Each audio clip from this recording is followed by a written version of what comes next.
তোমার কাছে শপথ করে দিলাম আল্লাহ তুমি তাকে দেখো। একবার জোরে বলুন না সুবহানাল্লাহ। আল্লাহ নবী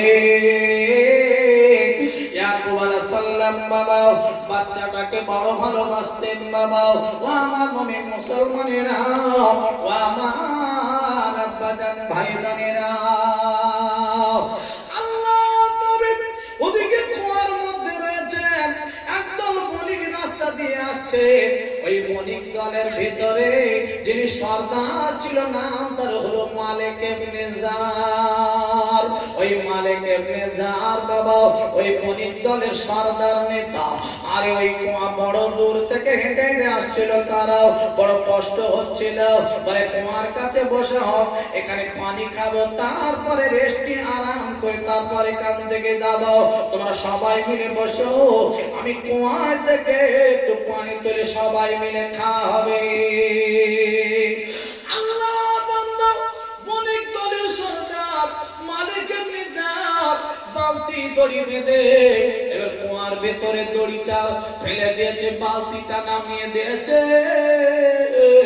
আল্লাহ পাকের অর্ডার হয়ে গেল। আমার আল্লাহ ডাক দিলেন, ও জিবরাইল, দেরি করো না রে, তাড়াতাড়ি করে আমার নবীর কাছে বলে দাও, আমার নবী জানো একটু তাড়াতাড়ি করে ওই বালতির উপরে উঠে বসে পড়ে। আব্বাজান ওর ভাইজানেরা, আল্লাহ পাক আরে অর্ডার করে দিলেন জিবরাইল আমিনকে।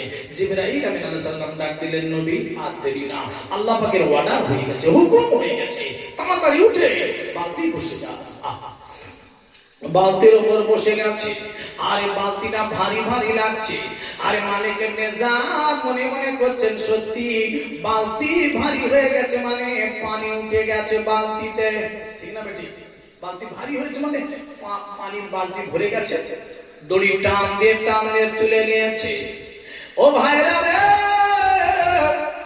টান দিয়ে যখন তুলেছে, দেখে না কি সুন্দর একটা ছেলে। কোরআন পাকে আল্লাহ জানালেন, ক্বালা ইয়া বুশরা হাযা গুলাম।